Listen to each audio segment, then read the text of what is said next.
دیکھیے ہماری عید تو بیسیکلی رسمی ہوگی، کیونکہ ایران کے ساتھ جو ظلم ہوا، پھر اتنی علمگیر امجہت شخصیت جو ملت اسلامیہ کے لیڈر تھے علامہ آیت اللہ روح اللہ خامنہئی صاحب، ان کی شہادت اس پہ دردی سے ہوئی، ان کے اپنے گھر میں ان کے بچوں سمیت اسلام، اور یہ ایرانیوں کا اتنا بڑا لیڈر ہے جتنا ہمارے لیے قائد اعظم رحمۃ اللہ علیہ، بلکہ ان کے لیے تو مذہبی طور پہ بھی ان کی بڑی اہمیت ہے.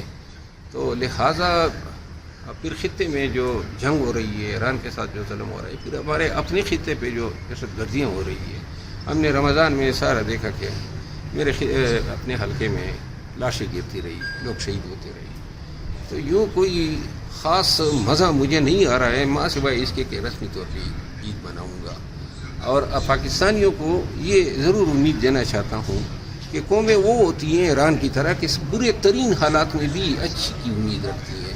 ہمیں امید ضرور رکھنی چاہیے کہ اللہ کرے گا ایک دن پاکستان بھی ایسا ہی بنے گا جس طرح ایران ہے. ہم بھی شاید ایسی قوم بن جائے جس طرح ایرانی ہے، جو جہاں پہ راکٹوں کی، میزائلوں کی اور ڈرون کی برمار ہوتی ہے، لیکن تہران سے کوئی باغا نہیں ہے.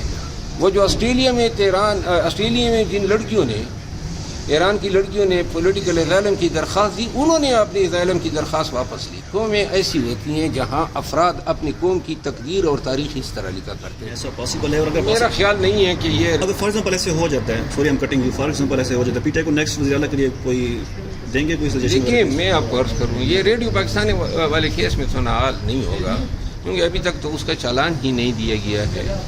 نمبر 1. نمبر 2 بات یہ ہے کہ وہ نااہلی تب ہوتی ہے جب ٹرائل ختم ہوتے ہیں اور سزا ہوتا ہے. ٹرائل میں تو سالوں لگتے ہیں.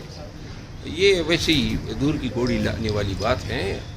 سہیل افریدی صاحب کے سر پہ جو تلوار لٹک رہی ہے وہ ہے الیکشن کمیشن کا کیس، اور جو میڈیا کی خبریں آ رہی ہیں کہ ملاقاتیں وہ کر رہے ہیں، تو میرا خیال ہے کہ کوئی سیاسی حل بھی ان کیسز کو نکال لیں گے. عید الفطر